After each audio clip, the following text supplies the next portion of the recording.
Hello friend, कैसे हो? उम्मीद करता हूँ आप सब लोग अच्छे होंगे। तो एक और इंटरेस्टिंग कंपैरिजन वीडियो में आप लोगों का स्वागत है। अलग अलग ब्रांड की दो पॉपुलर स्मार्टफोन, एक तरफ iQOO Neo 7 Pro 5G और दूसरी तरफ Realme का GT Neo 3 5G। इन दोनों स्मार्टफोन की अगर प्राइस की बात करी जाए तो iQOO Neo 7 Pro 5G को आप लोग 32,999 रुपए की प्राइस में 8 GB की रैम और 128 GB स्टोरेज वाले वेरिएंट को बाई कर सकते हैं। वही दूसरी तरफ Realme के GT Neo 3 5G को 30,999 रुपए की प्राइस में 8 GB की रैम और 128 GB स्टोरेज वाले वेरिएंट को बाई कर सकते हैं। दोनों स्मार्टफोन में 2000 रुपीज का डिफरेंस देखने को मिल जाता है। तो अगर आप लोग भी जानना चाहते हो कि 2000 रुपीज ज्यादा खर्च करके iQOO Neo 7 Pro 5G को लेना सही रहेगा या फिर 2000 रुपीज कम खर्च करके Realme के GT Neo 3 5G को लेना सही रहेगा, जानने के लिए आज के इस कंपैरिजन वीडियो को आप लोगों को पूरा जरूर देख के जानना चाहिए। तो बिना देरी करे चलिए वीडियो को हम शुरू करते हैं। दोनों स्मार्टफोन का अगर परफॉर्मेंस की बात करी जाए, जैसा कि आप सब लोग जानते होंगे कि एक स्मार्टफोन के लिए उसका प्रोसेसर काफी इंपॉर्टेंट पार्ट होता है। वैसे तो इन दोनों स्मार्टफोन के प्राइस में सिर्फ 2000 रुपीज का डिफरेंस देखने को मिल जाता है, पर परफॉर्मेंस और गेमिंग परफॉर्मेंस के मामले में तो इन दोनों स्मार्टफोन में काफी ज्यादा डिफरेंस देखने को मिल जाता है। क्योंकि एक तरफ iQOO के Neo 7 Pro 5G में Qualcomm Snapdragon 8 Plus Gen 1 का एक पावरफुल गेमिंग प्रोसेसर देखने को मिल जाता है। वही दूसरी तरफ Realme के GT Neo 3 5G में MediaTek का Dimensity 8100 का प्रोसेसर देखने को मिल जाता है। अगर परफॉर्मेंस वाइज बात करी जाए तो इन दोनों स्मार्टफोन में से आप लोगों को iQOO के Neo 7 Pro 5G में काफी ज्यादा बेटर परफॉर्मेंस देखने को मिल जाएगा। वही इन दोनों स्मार्टफोन के अगर अंततः स्कोर की बात करी जाए तो उसमें भी क्लियर विनर निकल के आता है iQOO का Neo 7 Pro 5G, क्योंकि iQOO Neo 7 Pro 5G का जो अंततः स्कोर निकल के आता है वो 12,84,000 निकल के आता है। वही दूसरी तरफ Realme के GT Neo 3 5G का जो अंततः स्कोर निकल के आता है वो 8,20,000 निकल के आता है। अगर आप लोग भी इन दोनों में से किसी स्मार्टफोन को खासकर गेमिंग के लिए लेने के लिए सोच रहे हो तो इन दोनों स्मार्टफोन के GFX स्कोर यानी गेमिंग स्कोर को जानना बहुत ज्यादा जरूरी है। जब इन दोनों स्मार्टफोन में 30 मिनट तक गेम को प्ले किया गया तो एक तरफ iQOO Neo 7 Pro 5G का जो गेमिंग स्कोर निकल के आता है वो 7500 निकल के आता है। वही दूसरी तरफ Realme के GT Neo 3 5G का जो गेमिंग स्कोर निकल के आता है वो 5100 निकल के आता है। तो एक बात तो क्लियर होगी, गेमिंग परफॉर्मेंस के मामले में तो क्लियर विनर निकल के आता है iQOO का Neo 7 Pro 5G।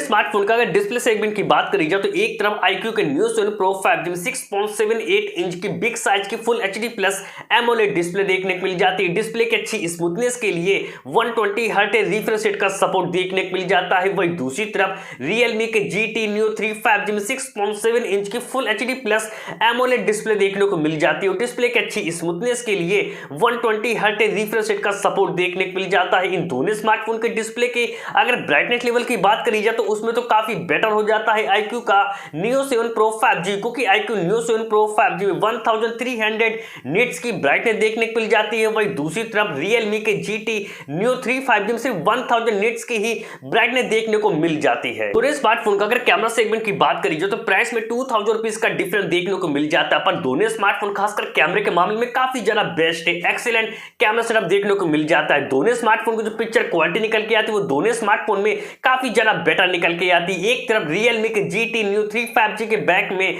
Triple rear camera setup देखने को मिल जाता है। 50 मेगापिक्सल का सोनी का IMX766 का सेंसर देखने को मिल जाता है, जिसका अपर्चर f1.88 अपर्चर देखने को मिल जाता है। बाकी के दो कैमरे 8+2 मेगापिक्सल के मिल जाते हैं विद LED फ्लैश लाइट के साथ, और कैमरे में OIS का सपोर्ट देखने को मिल जाता है। वही दूसरी तरफ iQOO Neo 7 Pro 5G के भी बैक में ट्रिपल रियर कैमरा सेटअप देखने को मिल जाते हैं। 50 मेगापिक्सल का मेन प्राइमरी कैमरा मिलता है, जिसका अपर्चर f1.88 अपर्चर देखने को मिल जाता है। बाकी के दो कैमरे 8+2 मेगापिक्सल के मिल जाते हैं विद LED फ्लैश लाइट के साथ, और कैमरे में OIS का सपोर्ट देखने को मिल जाता है। सेल्फी कैमरे की अगर बात करी जाए तो दोनों स्मार्टफोन में एक जैसा मेगापिक्सल वाला सेम ही अपर्चर का सेल्फी कैमरा देखने को मिल जाता है। एक तरफ iQOO के Neo 7 Pro 5G में भी 16 मेगापिक्सल का सेल्फी कैमरा देखने को मिल जाता है, जिसका अपर्चर f2.45 अपर्चर देखने को मिल जाता है। वही दूसरी तरफ Realme के GT Neo 3 5G में भी 16 मेगापिक्सल का सेल्फी कैमरा देखने को मिल जाता है, जिसका अपर्चर f2.45 अपर्चर देखने को मिल जाता है। स्मार्टफोन का अगर बैटरी सेगमेंट की बात करी जाए तो बैटरी तो दोनों स्मार्टफोन में एक जैसी देखने को मिल जाती है, पर चार्जिंग स्पीड के मामले में काफी ज्यादा फास्ट हो जाता है iQOO का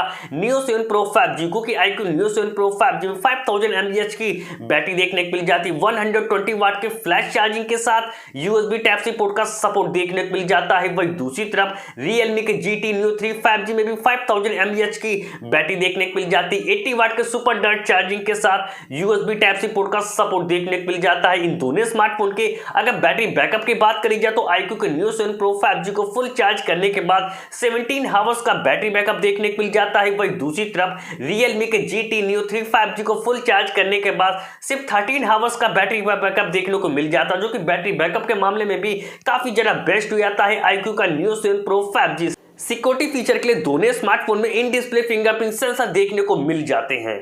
तो अब बात करी जाए कि दोनों में से कौन सा स्मार्टफोन आप लोगों के लिए बेस्ट है। प्राइस में सिर्फ 2000 रुपीज का डिफरेंस देखने को मिल जाता है, पर गेमिंग परफॉर्मेंस के मामले में तो क्लियर विनर निकल के आता है iQOO का Neo 7 Pro 5G। डिस्प्ले में आप लोगों को ज्यादा ब्राइटनेस लेवल का सपोर्ट देखने को मिल जाता है, ज्यादा फास्ट चार्जिंग का सपोर्ट देखने को मिल जाता है और आप लोगों को बैटरी बैकअप भी iQOO के Neo 7 Pro 5G में काफी ज्यादा बेटर देखने को मिल जाता है। कैमरा वाइज भी iQOO का Neo 7 Pro 5G काफी ज्यादा बेस्ट है। तो अगर आप लोग भी इन दोनों में से किसी स्मार्टफोन को लेने का मन बना रहे हो, कंफ्यूज हो कि कौन सा स्मार्टफोन लेना सही रहेगा, तो मैं आप लोगों को रिकमेंड करता हूं कि आप लोग 2000 रुपये ज्यादा खर्च करके iQOO के Neo 7 Pro 5G को ही बाय करें।